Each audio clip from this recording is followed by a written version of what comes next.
your forecast first. Sponsored by Natex Heating, Cooling, and Plumbing. A little chilly out there on this Tuesday evening, but all is calm. Nothing on the satellite and radar picture tonight. We're looking at, again, these skies that remain generally clear, but we had a few clouds that moved in just in time for what made for an awesome sunset out there. The little bank of clouds that was out there. We got a lot of pictures from those of you that sent those in to us. Appreciate that. Temperatures right now in the mid-30s in Champaign, but look at Effingham. It's already dipped down to 29 degrees. We're thinking 20s for everybody to start out early tomorrow morning, but we're going to find our way back into those 50s for highs. The wind's coming back, though. It's going to get gusty again. We'll show you how strong when we come back. WCIA 3 News starts right now. Now from WCIA 3 News. It'll be stricter mitigations for the entire state on Friday, why some business owners are hoping it won't stay that way for long. Plus, one man pulled a gun at a hotel lobby. What police say started it all. And it's probably been a while since you sent an old-fashioned letter, but one woman is encouraging people to write to Old St. Nick. You're watching your local news leader. This is WCIA 3 News at 10. COVID-19 is spreading quickly and widely. That's why Governor Pritzker moved the state to Tier 3 mitigations, limiting capacity in some businesses and requiring a temporary shutdown of others. Good evening. I'm Paul Cicchini. And I'm Jessica Coons. This is not classified as a stay-at-home order, but the new statewide restrictions are one step short of that happening as COVID cases continue to rise. Starting Friday, the entire state will have capacity limits on businesses. And tonight, state health officials are urging people to work from home if they can. WCIA 3's Jennifer Jensen is live in our newsroom. Jennifer, there are a lot of new guidelines under Tier 3. Jessica, there certainly are, and we'll lay out all of those details tonight. But while Tier 3 is meant to put a cap on the spread of coronavirus, some business managers say the new limitations could put an end to their operations depending on how long this lasts. The COVID-19 death rate is rising and hospitals are filling up with patients. Without additional mitigations, daily COVID-19 deaths may at least match the previous spring wave and could even rise up to 4 to 5 times that level. Governor Pritzker set revised restrictions. Businesses like restaurants, grocery stores, gyms, and retail stores can stay open, but with limited capacity. Other businesses like event spaces, casinos, and gaming parlors have to shut down entirely. The top half is still operating and staying in business and going and doing their businesses, but we get hit. Jackie Scobie manages 6 gaming facilities for Pearls, slots, and video poker. She says employees have been strictly following health and safety guidelines. I have a lot of customers come here because they know we keep the place clean. You must have a mask at all times. Every machine is wiped down after every customer worker. Starting Friday, her employees will be temporarily laid off, and she'll have to close the doors. The harsh reality she and others may face is a permanent closure because of the loss in revenue. My machines get shut down, my business is gone. Medical experts predict these new rules could save between 17,000 and 45,000 lives in Illinois between now and March. Even though Scobie's livelihood is at risk, she says people's health is a priority and pleads with people to wear masks and social distance. My husband, that almost died in October because of the COVID, and then I caught it from him. You think about if it hits your family. That's why I'm so picky about it. And I preached and preached and preached. People don't want to listen. Under Tier 3 mitigation, health experts are also asking people to limit holiday gatherings to less than 10 people and only be with those who live in your immediate household. In the newsroom, I'm Jennifer Jensen, WCIA 3, your local news leader. All right, Jennifer, thank you. Now, across the state, more than 12,600 new cases were announced today, with a positivity rate at 14.5%.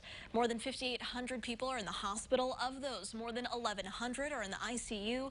545 are on ventilators. 97 more people have died, including 13 in central Illinois. That total is more than 10,800. Decatur's new mask mandate took effect today, but some, including members of city council, are wondering how the city is going to enforce it. They want to slow the spread of coronavirus, of course. The city is counting on the police department to help, but one councilman doesn't think they'll be able to crack down. It's really up to the people. I have my faith in the people. If the people want this to work, they will follow the guidelines. If they don't want it to work, they're going to do whatever the heck they want to do anyway, whether we have, a 100-page ordinance or no ordinance. If people are in stores or getting food without a mask, they can be fined $25 for a first offense. The second offense, $50. The third is $100. In other news, Decatur police are looking for a car involved in a deadly shooting. Police say it's a Pontiac Grand Prix between 2004 and 2008. It has dark tinted windows. Police say the driver shot and killed a 63-year-old man at JB North. They don't know whether anyone else was inside that car. A man was shot tonight in Rantoul near Harmon and South Maplewood Drive. Police say the victim is a man in his 40s. He was taken to the hospital and is expected to be okay. They don't have any suspect information, but if you know anything, you're asked to call Rantoul police. An Urbana man pleaded not guilty today to several charges, including indecent solicitation and aggravated criminal sexual abuse. 20-year-old Joseph Sloan is accused of soliciting children for sex acts. Urbana police say police in Calumet City and Cook County contacted them after Sloan moved to Central Illinois. Police say there are possibly several victims between the two cities. A Decatur man was arrested after police say he beat two men and set them on fire. They say Warren Burnett beat the men in the head with a gun when they went to a house to buy marijuana. Police say he then set the two on fire and held them at gunpoint while they put the fire out. The victims were then escorted outside and to their cars with pillowcases over their heads, were driven to an area and told to get out and walk away. They were able to get to a hospital. He was in town for training as a security guard, only to become the reason security was needed. A man from Thompsonville now faces more than half a dozen charges over an incident that spilled from a hotel in Urbana into the lobby. Jen Lask has that story. Police say 22-year-old security guard Elijah Thompson was in town with a coworker over the weekend for training at a gun store. Things were fine during the day Sunday, but by early Monday morning, after the two went out for drinks, things took a turn. And when they were in their room, Bond began making strange, kind of erratic statements about shootings and things that made his coworker feel scared for his life. He thought Bond might try to shoot him. The coworker escaped to the lobby at Eastland Suites, and Bond followed in a truck, went into the lobby where hotel employees were also gathered, and pulled out his gun. As he was pointing the gun at everyone, the coworker actually escaped by jumping out a window, broke through a window and jumped through it. Bond finally went outside, and officers who showed up at the scene found him by the truck. Officers asked him about an armed subject. He reaches towards his coat pocket, where the officer sees that he has a handgun. They stopped Bond, grabbed the gun, and handcuffed him. Police reports show after doing a test, officers found his blood alcohol content was over the legal limit.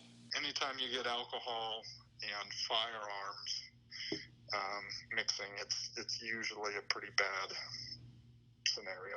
And it's that scenario that's led to multiple charges, including aggravated assault, unlawful use of a weapon, and DUI.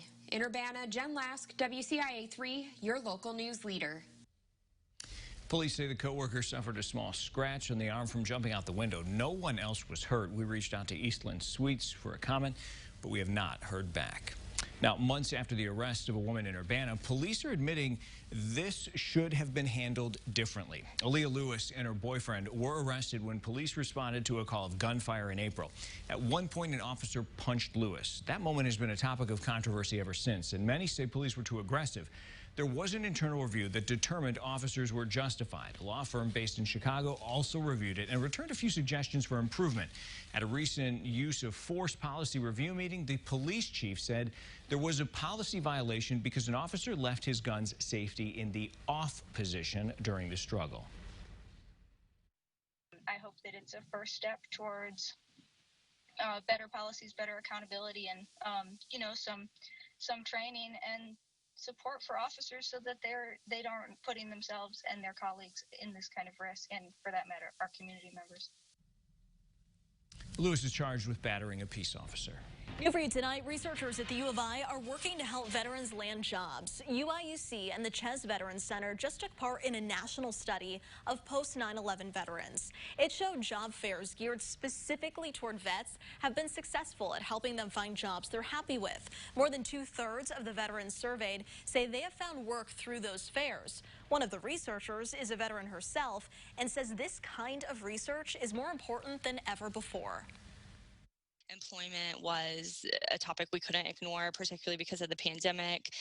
We know that it's a complex issue before the pandemic, but particularly now, it's something that is just incredibly important and has affected many of my own military brothers and sisters across the country. Ches Veterans Center at U of I is looking at ways of moving those fairs to virtual settings to help veterans find jobs during the pandemic. Most events are shutting down over COVID, where one plans to go ahead anyway. Plus, shelters are a way to get out of the elements, but the pandemic is changing how they can provide services. And anticipation continues to build for the Illinois basketball season, what some are expecting the team to pull off this year.